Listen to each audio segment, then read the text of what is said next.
Hey friends, and welcome back to the channel. This is another free video analysis, something that we started doing here just this week, and we've had several submissions come in, so I'm excited and thank you for sending those over.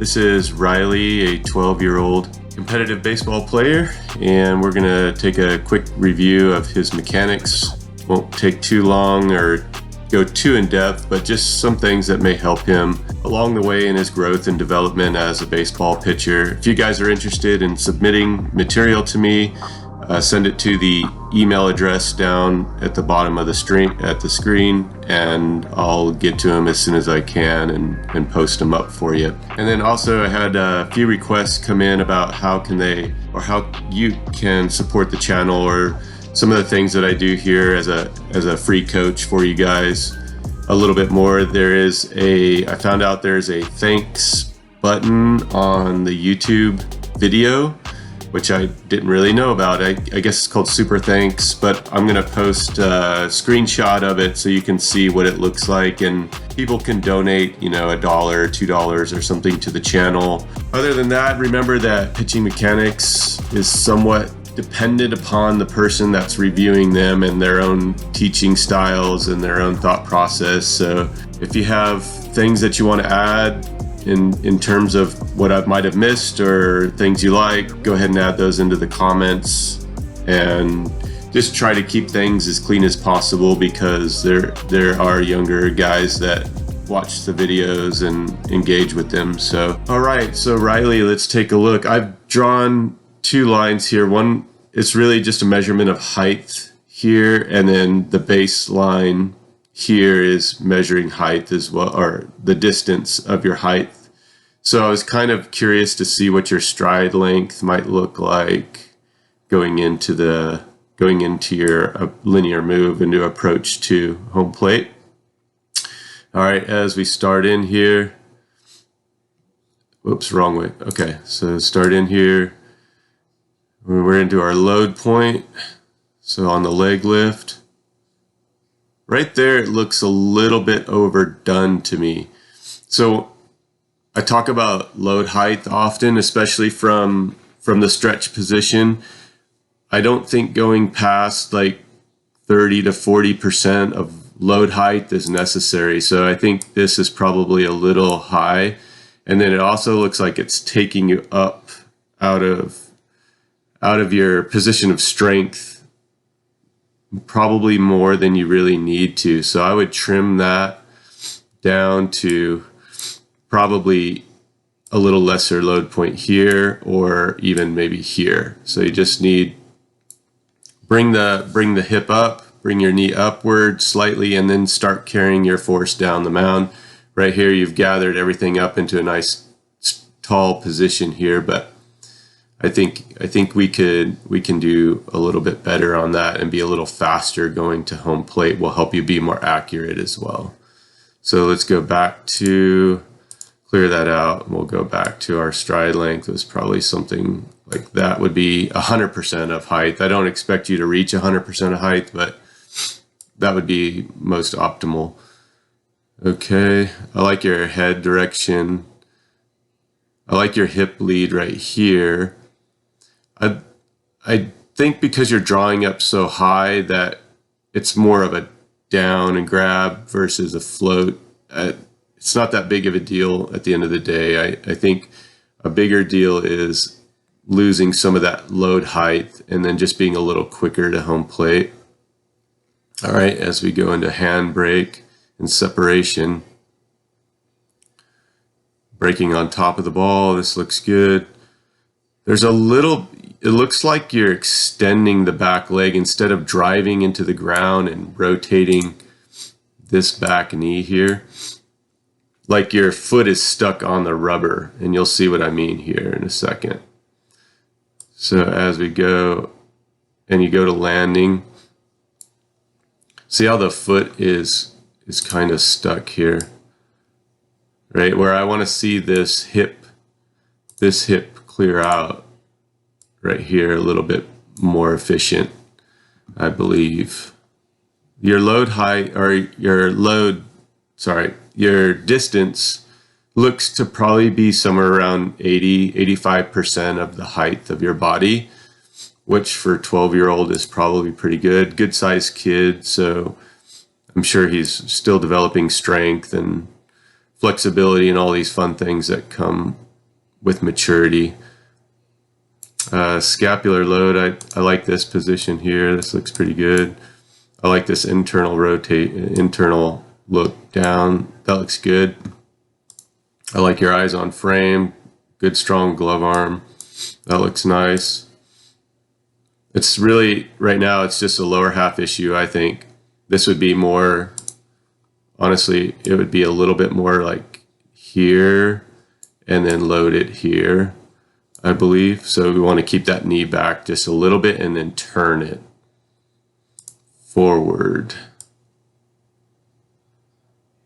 All right, as we go into from transition phase, it looks like you're landing a little bit. I would say this is a pretty strong position. I think if we go out, open up your stride length a little bit more, we get maybe more of a 120-degree angle. So striding out maybe another 4 or 5 inches, I think would help. So if we come out here, you know, a little bit further, and we get a little bit more of an angle here, and then we clear this back hip, get that to rotate, and that'll help ease the pressure on your throwing arm a little bit more and use your legs. And then as we head in, okay, so right here, it's not the end of the world, but I would try to tether your back foot just a little bit longer and hinge your waist line over your front leg, or over your front foot a little bit more, and get down the hill just a little bit more on your finish into the throw. But yeah, I think striding out a little bit further, using the back hip a little bit better, and then rotating that foot a little bit more is going to help free up some uncomfortable positions for you. It's like as soon as we lift off here and we haven't thrown the ball yet, you break your kinetic chain of energy, going from starting, you know, from your foot, from your first move out through the ball. So once you break the chain, now you've asked the arm to do all the heavy lifting for you, instead of keeping it into the ground as long as you can. Also, carrying the ground longer will help you be more accurate with your pitch as well, as long as all the other fundamentals I think are in alignment. So talk about release height. Try to find it here. And so if we say, hey, we want to release over our front foot, is that happening? I think it's pretty close. So I think we could get maybe just a ball further. So it's hard with this blurry mess here, but you know, if your releases out here maybe a little bit, I think that would be good. Again, like if you could draw a straight line up from the back, so I think this angle might be a little high. So your release height is up here, where I want to bring the release height probably more like this. So if you're longer stride, now you're hitting this angle. It might be a little bit more than you can swallow, but there, and then your release height would be more like in your forehead position here. So striding out and holding the rubber and clearing your hips will help you with that. And you'll see that your velocity will come up and your accuracy will come up as well. And then there's this, so usually I see this a lot in younger guys where there's this roll left here to throw. And that usually has to do with, one, this hip isn't getting fully turned.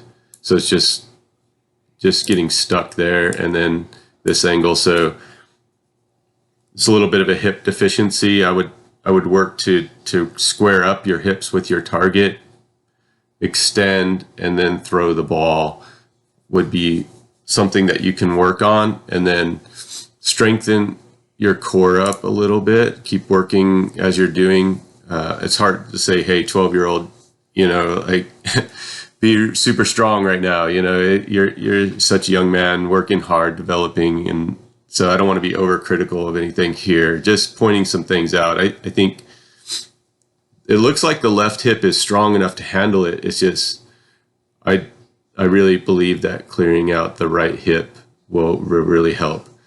This deceleration looks a little shallow. I don't know what pitch you're throwing, but I would not work to cut. I would like to see that arm.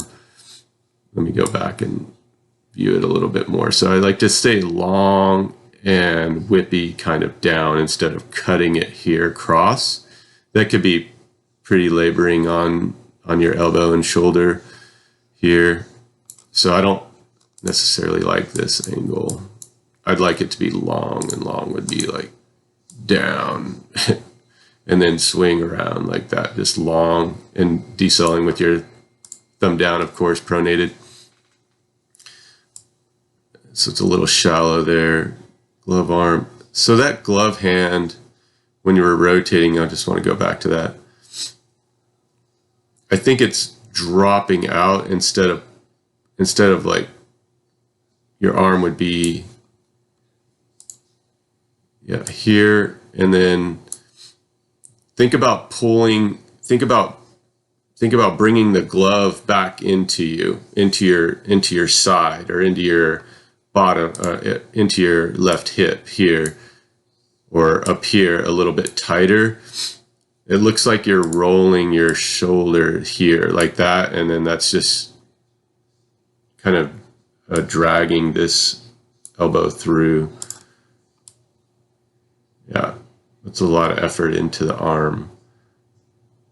And then on the follow through, it's fine. It's just a little, I want to get my shoulders through my target better, squared up. So when you're square, keep going squared up here and bend your back a little bit further, and then try to corkscrew your shoulders through the catcher a little bit more. So you would be pitching essentially on the inside of this thigh, or that would be your ending point. So you're going to roll this way a little bit better.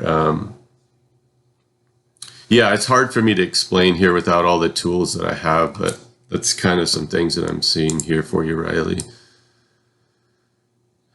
Yeah, anyways, good, strong kid. Wish the best for you. Keep me up to date on things as you guys progress and grow, and I'm curious to see how things come out. So try to work on your hip spin, okay? Anyways, guys, if you like the content I shoot, or you want to support the channel, please do that. And if you could hit the thumbs up for me, that'd be great. And then if you're new to the channel and want to submit some video or something to me, go do that. And then don't forget to hit the subscribe button. And so yeah, have a good one, guys, and I will talk to you on the next one. Thanks. And thank you guys so much for checking out the video today. I really appreciate that. Hey, for more pitching tips, drills, exercises, and workouts, don't forget to hit the subscribe button for me. And also, if you like the content we shoot here, go ahead and give this a thumbs up. And until I shoot the next video, I look forward to seeing you next time.